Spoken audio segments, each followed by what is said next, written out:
Hello friends, welcome to वावा एएस। Welcome to the daily MCQ discussion. आज है 1 जून 2021 और अब हम डिस्कस करने वाले हैं आज के 5 करंट अफेयर बेस्ड एमसीक्यूज।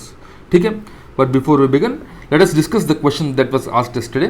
कल का क्वेश्चन था which organisation releases periodic labour force survey.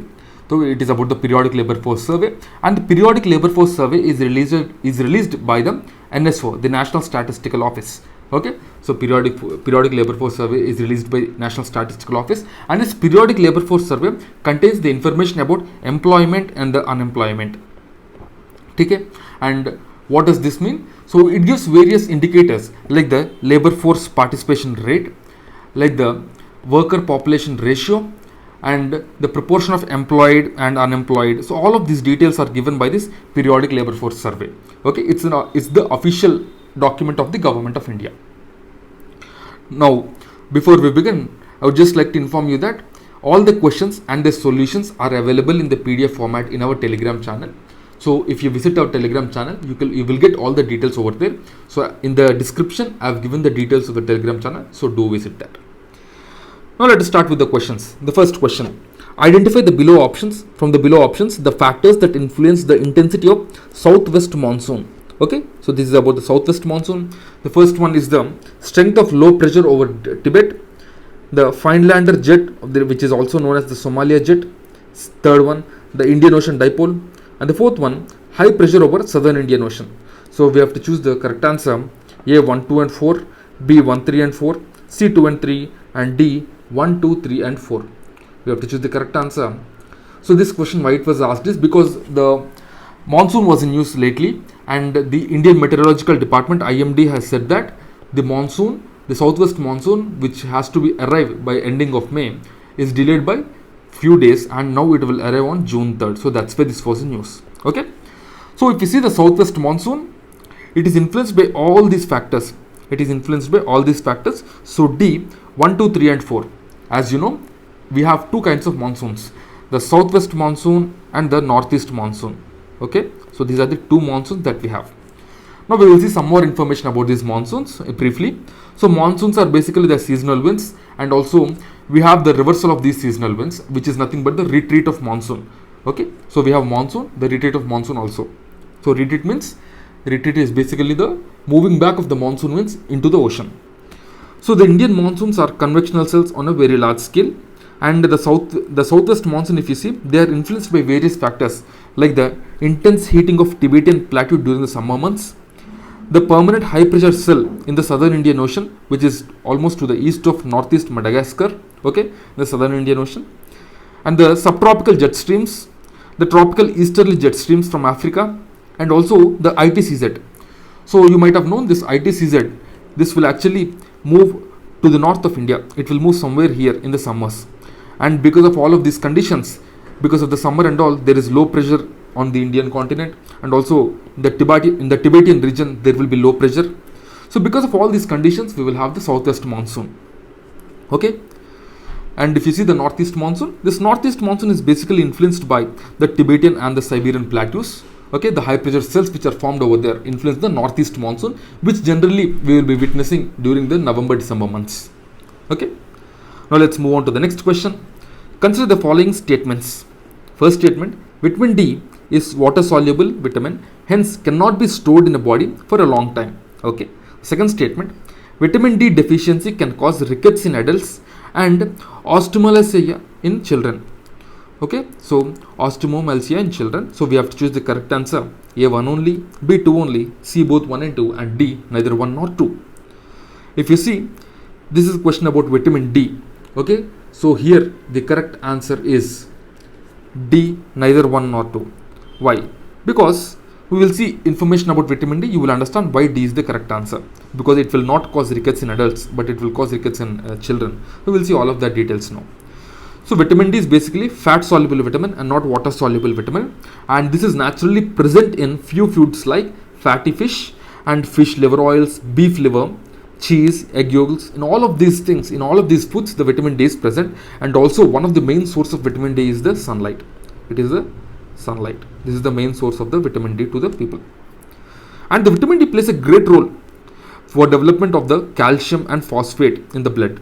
Okay, and also this prevent weakening of bones. This will help the bones to strengthen. The vitamin D has other roles to play in the body, like the growth of cells, the cellular growth, the neuromuscular and immunal functions, and also the reduction of inflammation. So all of these roles are played by the vitamin D, and there are a lot of effects because of the deficiencies of the vitamin D. What are those? Rickets in children and osteomalacia in adults. So there, if you see the statement, this was reversed. The vitamin D deficiency causes rickets in adults, but no, rickets is caused in children and osteomalacia in adults. And also vitamin D is fat soluble, so that is why D is the correct answer. So here it is given clearly, rickets in children and osteomalacia, that is softening of bones in adults. Bones can become thin, brittle, or it can also mishappen. That means the misalignment can happen. And also the vitamin D deficiency can cause rickets in children and osteomalacia in adults, which you have seen. Okay, so these are the major effects of the vitamin D. Right, now we will go to the next question. With respect to D voters, consider the following statements. First one, D voters are a category of voters from all the northeastern states whose citizenship is doubtful or under dispute. Second statement, the term D voters is defined in the Citizenship Act of 1955. You have to choose the correct answer. A 1 only, B 2 only, C both 1 and 2, and D neither 1 nor 2. Okay, so here the correct answer for this question is D neither 1 nor 2, because the D voters are a category of voters from all northeastern states. This is wrong because D voters are the category from Assam. This is the category from Assam. So first statement is wrong. Second statement, if you see, the term D voters is defined in the Citizenship Act of 1955. This is wrong because this term D voters is not defined in any Citizenship Act. This is introduced by the Election Commission of India, ECA, in 1997. Now we will see some more information. What is this D voters and all? Okay. So recently, Mahindra Das, who is the last foreigner to be walked out of the 6 detention centers in Assam. Okay. So in Assam, you have this concept called NRC, the National Register of Citizens, where the citizens will be identified and the non-citizens also will be identified and they will be deported. This is according to the Assam Accord, which was signed between the Government of India and the All Assam Student Federation. So these D voters, basically it is sometimes referred to as the dubious voters or doubtful voters, and they are the category of voter in Assam whose citizenship is doubtful or under dispute. Okay, so under the NRC, some of the people's citizenship is doubtful, so those citizens will be placed under the D voters list. So this category was introduced in 1997 by the Election Commission of India during the voter verification list.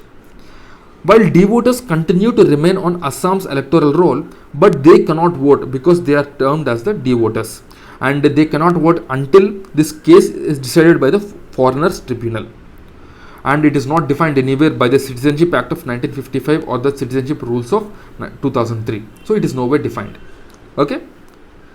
Now we'll move on to the next question. HRMN 99, sometimes seen in the news, is associated to HRMN 99. So by the looks of it, it sometimes seems like it should be a plant variety, animal variety, or something like that. A, new spider cricket. B, innovative self-pollinating apple variety. C, Indian Coast Guard offshore patrol vehicle. And D, malware. Okay. So here for this question, the correct answer is B. It's an innovative self-pollinating apple variety. Now we will see some information about this HRMN 99. Shri Hariman Sharma, who is a farmer from Paniala village, Bilaspur district of Himachal Pradesh, has developed an innovative apple variety which is the HRMN 99. And this HRMN 99 has spread to various parts of the country. And it is even now this variety of apple is now grown in various tropical regions also, where the temperatures reach as high as 40 to 45 degrees. For example, the Telangana. Okay. So the commercial cultivation of this apple has been initiated in various states like Manipur, Jammu and Kashmir, low-lying areas of Himachal Pradesh, Karnataka, Chhattisgarh, Telangana, and some other states. Hariman Sharma, who has developed this variety of apple, has been conferred with the National Award in 2017 during the 9th National Biennial Grassroots Innovation and Outstanding Traditional Knowledge Awards, which is presented by the then President of India. Okay. So this is about this apple variety HRMN 99.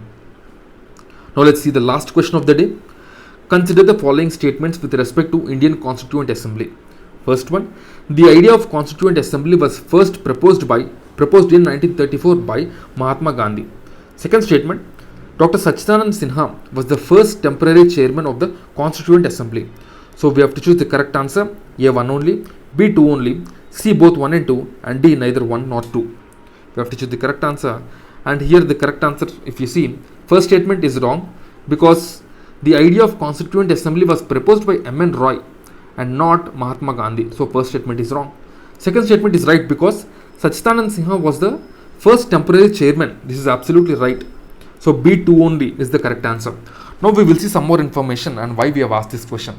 So recently actually what happened is T.M. Kaliman. So T.M. Kaliman Gondar, so he expired recently and he was the last surviving member of the Indian Constituent Assembly. He died at the age of 101 years. So he died in Western Tamil Nadu. So that is why this was in news. So we asked this question. He was reportedly the youngest member in the Constituent Assembly and also the member of India's first provisional parliament. The idea of a Constituent Assembly was first proposed by M.N. Roy in 1934.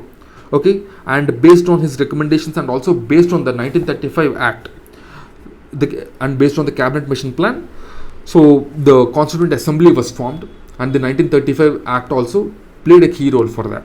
Okay, the number of members of the Constituent Assembly was 389 initially, but after the partition of Pakistan, the number came down to 299, and out of 299, 70 members were nominated from the princely states and rest of them were elected from the British provinces.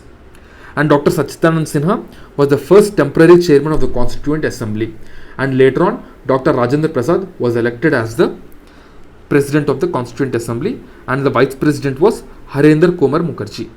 Okay, so here, and also one more information is B.N. Rao was the constitutional advisor, and the first meeting happened on 9th of December 1946. And another important thing is that Muslim League did not play any role in the Constituent Assembly as they have boycotted this Constituent Assembly. Right? Later on, the Constitution was formed, and it is on 26th November 1949 it was admitted. The Constituent Assembly admitted this Constitution, and we celebrate 26th January 1950 as the first Republic Day when the Constitution came into force. Right? So now we will see the question of the day. So now what is the question of the day? Farzadbi gas field recently in news is located in which country? So आपको बताना है Farzadbi gas field is located in which country? So do mention your answer in the comment box. Tomorrow before the start of the discussion we will discuss this question. ठीक है? So that's it friends for this lecture. So before I leave, I would just like to inform you about the initiatives WOW IAS has launched. These are the various initiatives we have. You can know more about these initiatives by joining our Telegram channel, whose details I have mentioned in the description. Okay? So that's it friends for the day. I'll see you again tomorrow with 5 more questions, 5 more MCQs. Till then keep studying and stay tuned to WOW IAS. Jai Hind.